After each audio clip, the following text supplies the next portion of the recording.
Друзья Козероги, здравствуйте! Я рада вас видеть, надеюсь, вы мне рады тоже. У меня для вас гадание на май.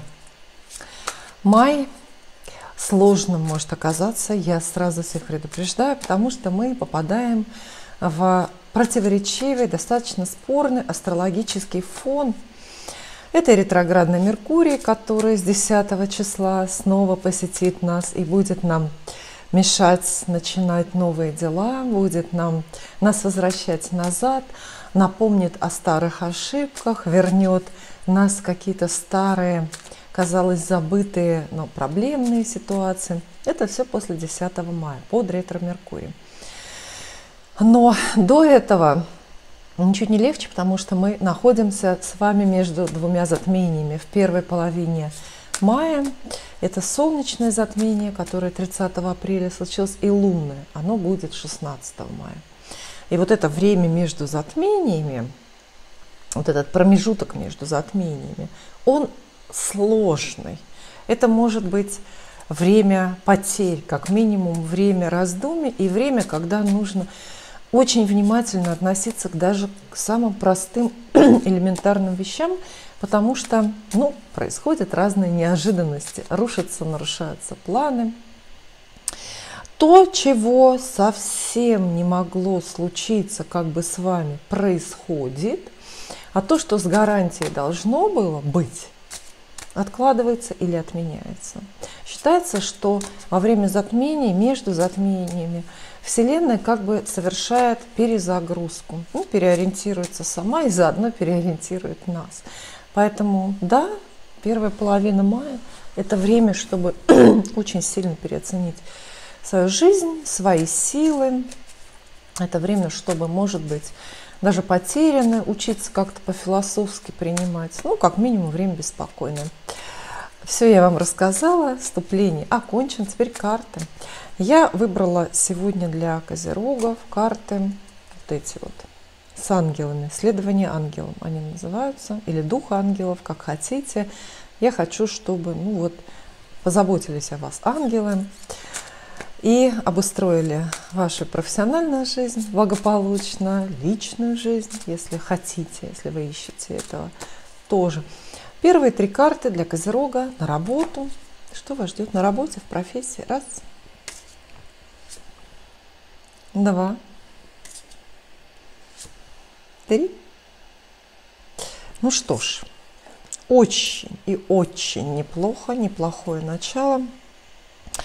Вам достается здесь 7 жезлов. Доблесть эта карта называется. 3 пентаклей. Работа, сама работа. И, наконец, 6 жезлов. Карта победителей. Очень последовательный сценарий, цельный, гармоничный и очень последовательные советы для вас. Во-первых, очень многое вам нужно будет и придется сделать на работе, переделать кучу дел, отчасти пустых. 7 жезлов обещает хлопоты и некую проверку вас на прочность. Вот это время будет проверять вас на убеждения свои какие-то профессиональные, на профпригодность, кстати, вполне возможно. Да?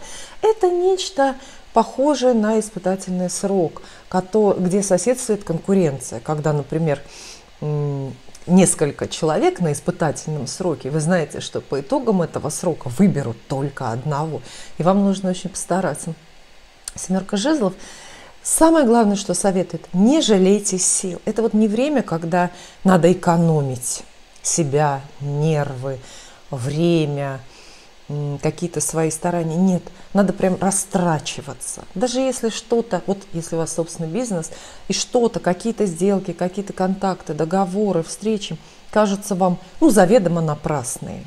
Ничего не будет, все равно ничего не получится. Не пойду. Нет. Надо идти, потому что подвох и сила этой карты именно в том, что вы как бы перерабатываете породу, тонны породы для того, чтобы найти какую-то золотую песчинку. Понимаете, это такая карта золотоискателя. Она немножко авантюрная, но она же вас и успокаивает. Она говорит, что ваши недруги, они где-то внизу, они сильно отстали, и у вас очень хорошие шансы на победу, о чем бы речь ни шла. Это работа, которая уже есть, или, может быть, вы ходите сейчас на собеседование, выступаете как бы соискателем на новую какую-то завидную должность.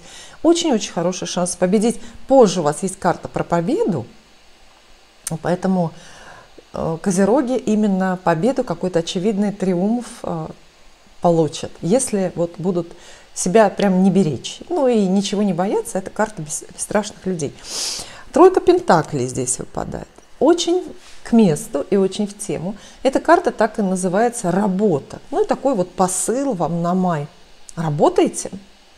История продолжается.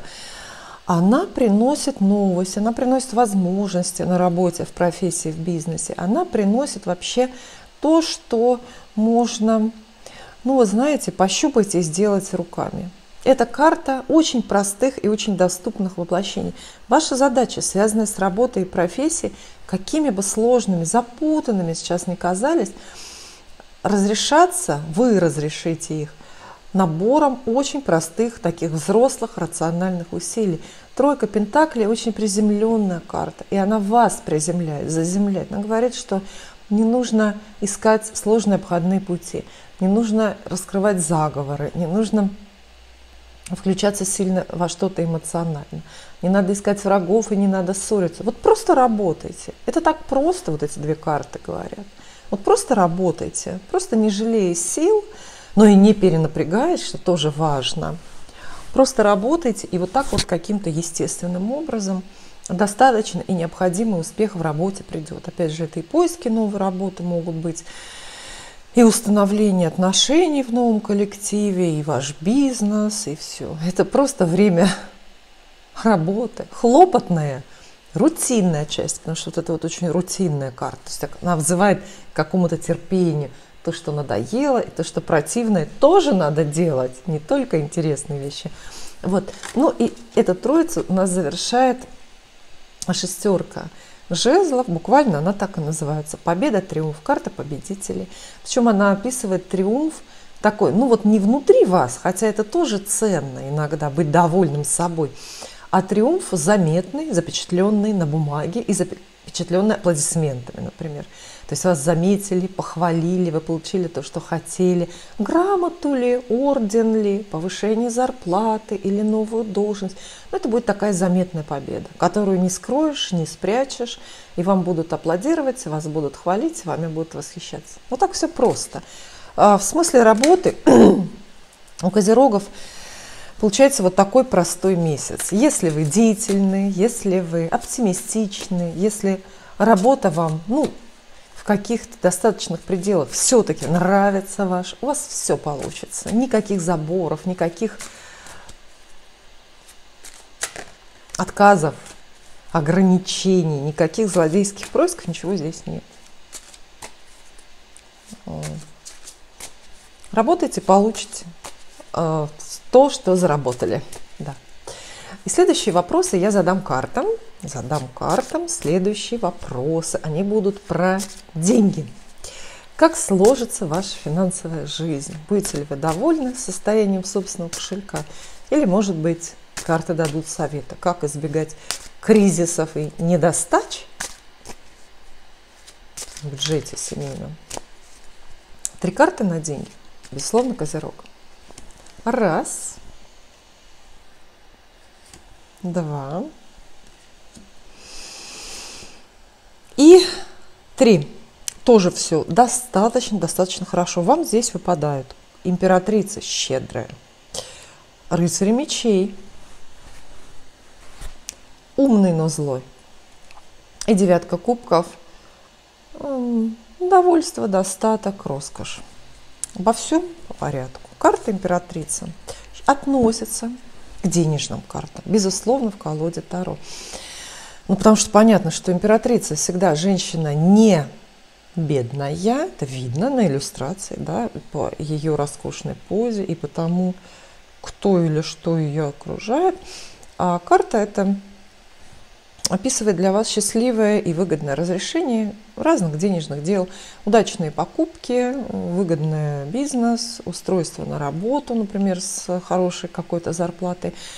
Это довольство, это уверенность, да, пожалуй, даже в большей степени хорошо, потому что императрица, ну, не только обладает этими средствами, ресурсами, но она уверена, что это серьезно и надолго. Поэтому это новая работа с новой зарплатой или новая должность с новой зарплатой. Придает вам такую уверенность в себе. О чем надо помнить, видя эту карту? Конечно же, о щедрости. Императрица говорит, что у вас будет достаточно денег в мае, чтобы позаботиться не только о себе, чтобы потратиться еще и на помощь другим, может быть, на какую-то благотворительность или осчастливить своих родственников, ближнего, дальнего осчастливить. Но карты работают в обе стороны. Присмотритесь, императрица ведь это еще и человек, это женщина, это конкретное лицо. Щедрая женщина, щедрая по отношению к вам. Опять же, новая начальница, может быть, подруга по бизнесу, просто какая-то покровительница. Есть шанс найти вот такое вот финансовое покровительство и встретиться лицом к лицу с чьей-то щедростью. Но разве это не прекрасно, да? О чем бы мы ни говорили, это либо вы одариваете, либо одаривают вас. Это всегда чудесный энергообмен. И вот именно такую позицию козерогам карты предлагают. Считается, что, ну уж извините, в теории астрологической считается, что козероги не самые щедрые люди. Нет. Поэтому для вас, наверное, какое-то особое предупреждение идет. Это вот тот случай, но быть щедрыми к себе тоже. То есть императрица абсолютно исключает экономию какую-то, знаете, вот такую вот. Это будет очень не к месту. И на себе экономию тоже. Можно купить какую-то роскошную вещь, крупную. Позволить себе. Рыцарь мечей о разных вещах вас предупреждает. Ну, конечно, карта конфликтная. Считается, что раздел имущества, раздел совместного бизнеса, вообще дележка чего бы то ни было, это всегда рыцарь мечей. Это ссора, это чье-то некрасивое поведение, это провокации относительно вас. Скорее всего, без этого тоже не обойдется. Но мне кажется, что это похоже на издержки предыдущей карты, да? Где есть деньги, где есть большие, особенно деньги, хороший доход, где есть большая зарплата, там непременно будет повод их делить или что-то повыяснять на тему денег. Поэтому не исключены у вас не ссоры, а как раз какие-то противоборства, что ли, на тему денег. Но еще рыцарь мечей очень умный. Это человек с блестящим умом, с блестящими мозгами. Да, и это тоже человек. То есть появление где-то рядом в связи с вашими финансами человека с пронзительным умом и горящими глазами. Ну, вам что-то предлагает. Ну, вот, например, обогатиться, ту же самую новую работу или какую-то выгодную сделку. Этот человек подталкивает вас решиться на то, что вы ни за что не решились бы сами. Ну, вы знаете, да, что козероги достаточно инертные люди, и вам действительно часто нужен кто-то, кто за вас догадается, кто за вас рискнет, кто вам подскажет или поставит вас в такие условия, в такую обстановку, когда вам нужно решиться. Беспокойно, наверное, но не опасно. Приветствуйте новости, приветствуйте новых людей. И, может быть, позвольте кому-то решать ваш денежный вопрос за вас. Дальше. У нас здесь есть девятка кубков. Но она вообще прекрасна. Это карта про роскошь. Вот опять мы возвращаемся к императрице. Роскошь, излишки. Вам карты обещают в мае денежные излишки. Девятка кубков опять про то же. Это и возможность купить предметы роскоши. Это то, что вы себе прежде не позволяли. Это возможность устроить какой-то праздник, личный или семейный. Это возможность, ну вот просто, знаете, наслаждаться достатком. Это тоже очень-очень хорошо. Да, и, собственно, совет карты звучит так же. Не переживайте о деньгах, тратьте направо и налево. Если это какие-то крупные, относительно случайные, уж совсем случайных денег, наверное, не бывает, но если это относительно случайные деньги, то скажите, как пришло, так и ушло. Вот так вот. Дальше любовь. Естественно, всем сегодня напоминаю, что май самый романтичный месяц в году, потому что все цветет, потому что можно в каблуки переобуться. Слово переобуться в последнее время в связи с геополитическими событиями, да, приобрело совершенно иной смысл. Но я сейчас буквально говорю, переобуться в каблуки. Хорошо выглядеть, романтика витает в воздухе, буквально заставляет заглядывать в глаза прохожим. Итак, что ждет Козерога в любви? Подумайте о своем, позадавайте картам. Вот пока я их так тщательно размешиваю, позадавайте картам ваши вопросы. Что вас волнует? Новое знакомство или, может быть, встреча с бывшим, возвращение бывшего? Это такая горяченькая тема для многих. Ох, тем более козероги же земные люди часто бывают однолюбами, да? Раз. Два. Три. Прекрасно. Прекрасно. Про любовь козерогам расскажут колесо фортуны, счастливое, роковое. Королева пентаклей, женщина уверенная, с правами. И королева жезлов, женщина деятельная. Ну, мы бы, наверное, здесь больше ждали мужские карты, мужские портреты, чтобы я вам уверенно и спокойно описывала женихов, которые в мае где-то на просторах мая вас поджидают. Тем не менее, карты женские. Начнем с колеса фортуны. Это старший аркан, карта счастливая, карта везучая. Она описывает в целом какой-то очень естественный, гармоничный ход вещей, ход событий. Колесо фортуны напоминает нам о том, что ничто не вечно и не вечные. Счастье, увы, тоже не вечно, но не вечны и ваши проблемы, например, одиночество или запутанные сложные отношения. Колесо фортуны, смысл его в том, в его интерактивности. Это интерактивная карта. Колесо фортуны всегда крутится. Это тот самый вечный двигатель, который люди так и не изобрели, а Вселенная изобрела его очень давно для нас. Поэтому колесо фортуны в первую очередь обозначает козерогам перемены в любви, в переживаниях, в чувствах, в статусе каком-то любовном, перемены в семье, если здесь речь идет о браке. То есть вот ничто не останется к концу мая, ничто не будет таким же в вашей личной жизни, как было там, ну, в конце апреля, например. Этот месяц призван очень многое в любви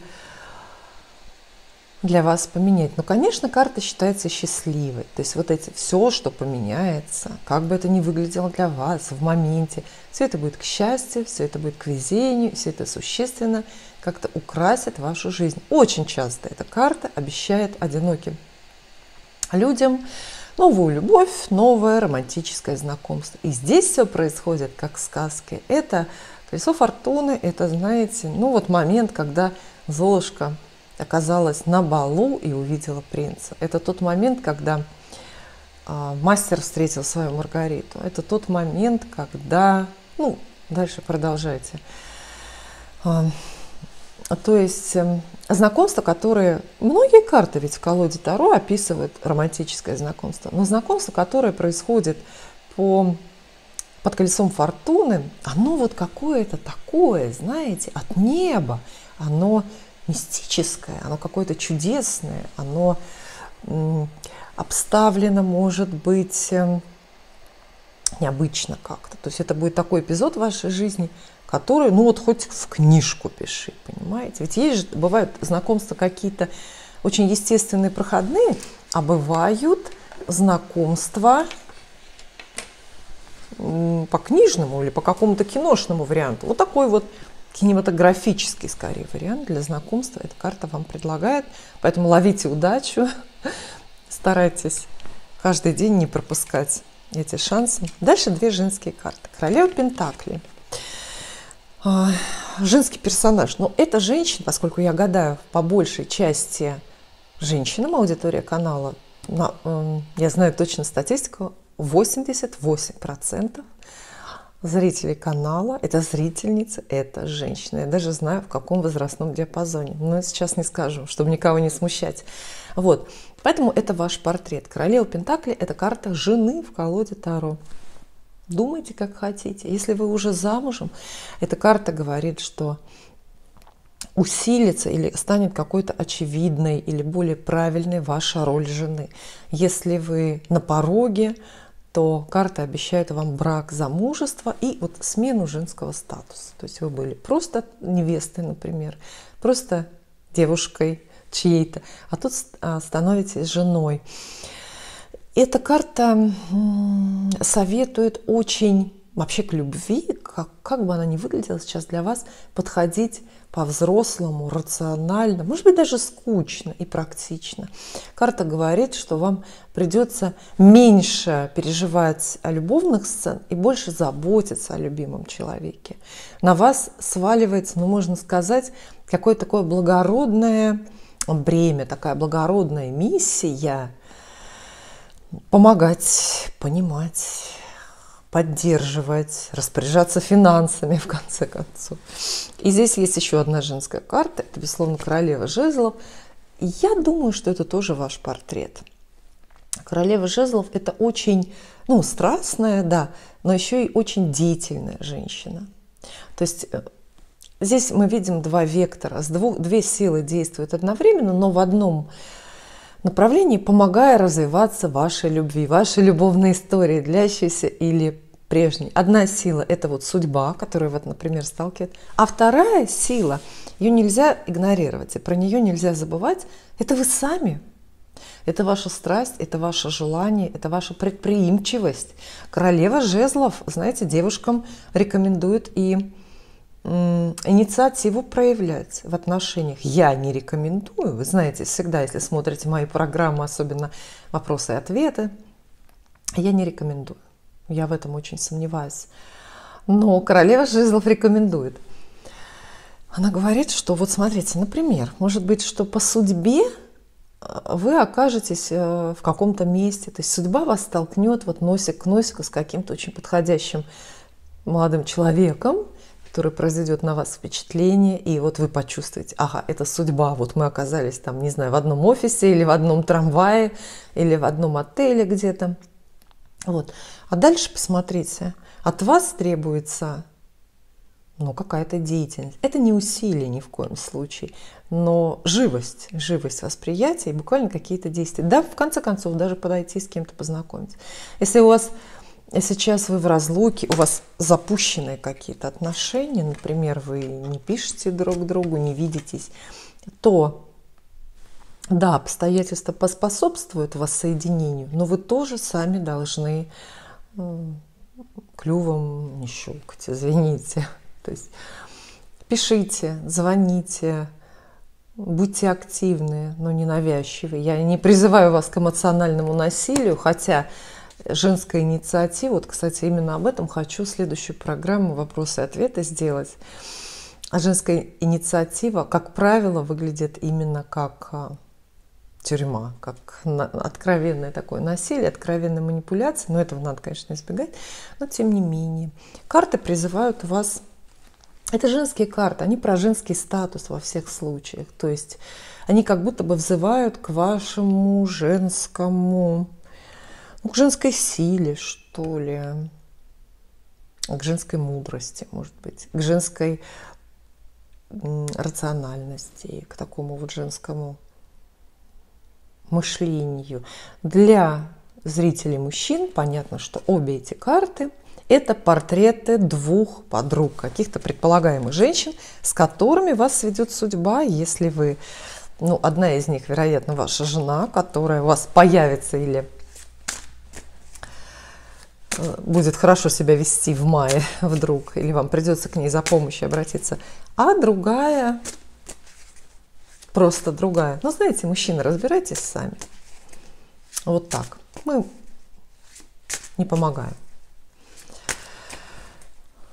Это хороший это прогноз на любовь, да, но мы не увидели здесь романтических карт, поэтому, наверное, если вы в мае, вообще в мае уместно ждать, да, прогулки под луной, признание, такую откровенную сказочную романтику. Карты не про это совершенно. Вы должны быть деятельны. Вполне возможно, что для развития или даже для зарождения вот вашей любовной истории в этом месяце потребуются ваши, может быть, даже профессиональные знания или опыт руководителя. Понимаете, да? То есть здесь женщина, карты описывают женщину в авангарде. Но это хорошая перспектива, особенно если вы так и мечтаете, если вы хотите доминировать в отношениях. Ну, теперь тема семьи. Семья, дом и родственники. Все бытовое, хозяйственное, то, что есть у всех, интересует каждого. Раз, два, три. Про семью и дом, недвижимость вам расскажут король мечей, властный, карта справедливости, бумажная, и восьмерка пентаклей, сохраняющая. Король мечей. А вот здесь как раз появляется мужчина, мужской персонаж, какая-то персона. Может быть, хорошо и плохо. Все зависит от того, в друзьях или во врагах этот герой оказался. Но что отличает короля мечей? Король мечей – это мужчина, которого надо послушаться, с которым нельзя спорить и которому нельзя противостоять. Это может быть ваш отец, который там силой авторитета что-то решает за вас. Много таких бывает отцов, но это, кстати, я считаю, что и неплохо. Это может быть ваш муж, с которым тоже надо не спорить, потому что сейчас он лучше знает, что делать. Это может быть родственник, это может быть, в конце концов, какой-то брокер по недвижимости, который принимает решение, там, продавать вам что-то или не продавать. Это может быть, в конце концов, прораб, который помогает вам строить дом. Но появление вот этой карты всегда называет к образу некого мужчины, который умный, и вот он умнее. Вот он умнее, он вас. Карта советует кого-то послушаться, на кого-то, может быть, переложить часть ответственности своей домашней. Вот. Иногда король мечей описывает даже не конкретного человека, а это собирательный образ. Это может быть компания, организация, в конце концов, с которой вам приходится разбираться вот в связи, и государственная организация в том числе, приходится разбираться в связи с недвижимостью. Да, здесь рядом есть юстиция, карта справедливость, то есть это может быть и судебное дело, это может быть и судебный спор в связи с вашим домом или в связи с вашими семейными делами. Но это грозная пара. Давайте с этого начнем. Да? Вернее, с этого и начала. Этот король мечей может вам помогать и даже все за вас решать, например, продвигать ваши судебные дела. Но он точно так же может противостоять. В конце концов, сам судья или судебный пристав, прокурор, в конце концов, он тоже идет как король мечей. Вот. Поэтому два старших аркана, домашние дела, все серьезно. Есть какие-то документы, есть какие-то юридические вопросы, юридические решения разного уровня, там, от признания сделки недействительной до какого-нибудь там акта по ЖКХ. Вот. Но вам придется включить всю свою серьезность, взрослость, внимательно читать и подписывать документы. Лишнего не подписывать лучше. Карты не эмоциональные, не чувственные. То есть здесь более про дела, про какую-то вот такую официальную часть речь идет. И здесь есть еще восьмерка пентаклей. Она первые две дополняет, потому что восьмерка пентаклей про деньги и про вложение. То есть в эту вот историю, может быть, спорную, но перспективную, придется как-то вложиться, на нее придется потратиться. Но нет, это слово не очень подходящее, потому что мы предполагаем, что траты – это то, что кануло навсегда, это то, чего мы лишились навсегда. Нет, это вложение. То есть в целом все три карты описывают какие-то крупные вложения в дом, в недвижимость, семейные дела. Траты могут быть какие угодно. Это и оплата обучения за ребенка, это может быть и оплата ремонта какого-то крупного, оплата, в конце концов, квартиры или кредита за квартиру. Восьмерка пентаклей появляется как совет. Знаете, какой совет? Не жалеть денег. Восьмерка пентаклей – это, по сути, как это называется? Поле чудес. Это поле чудес. То есть деньги, которые вы вложите в дом, в домашние дела, да хоть в покупку мебели в это время вырастут. Вот вы заплатите столько, а через какое-то время, значит, их будет больше. Такое волшебное дерево заколосится с вашими золотыми. Понимаете, да? Мотаете. То есть серьезные дела. Шанс серьезно обогатиться. Ну, например, купить квартиру, которая там через 3 месяца будет в 2 раза дороже. Сейчас как раз такие времена, друзья. Или купить что-то еще.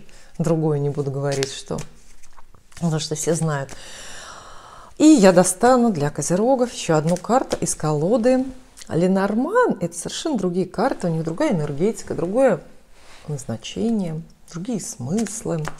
Совет, предсказание, общий фон мая. Как Ленорман, мадам Ленорман смотрит на ваш май.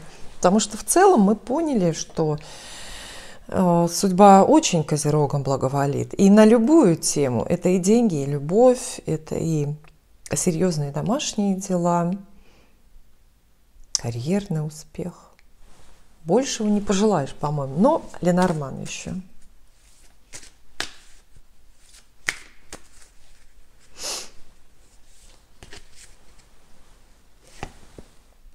Одна только карта. Ну вот что, она называется «Женщина» опять-таки. Вот эта вот карта называется «Женщина». И она снова описывает вот такие вот женские энергии. И очень логично, потому что у вас действительно, видите, как много женских карт выпало в этом раскладе. 2 вещи, ну, в основном очень поверхностно 2 вещи. Карта исключительно благоприятная. Она говорит про любовь в целом, про взаимопонимание, про помощь людей, которые даже не слишком хорошо вас знают. Это есть такое выражение. Меня любят и уважают все, кто мало со мной знаком. Вот. Это наличие или появление новой какой-то очень доброй подруги, наперсницы, компаньонки, наставницы какой-то на работе. Вот. То есть обращайте внимание на женщин, как бы это ни звучало. Обращайте внимание на женщин. От женщин помощь, от женщин какие-то правильные решения.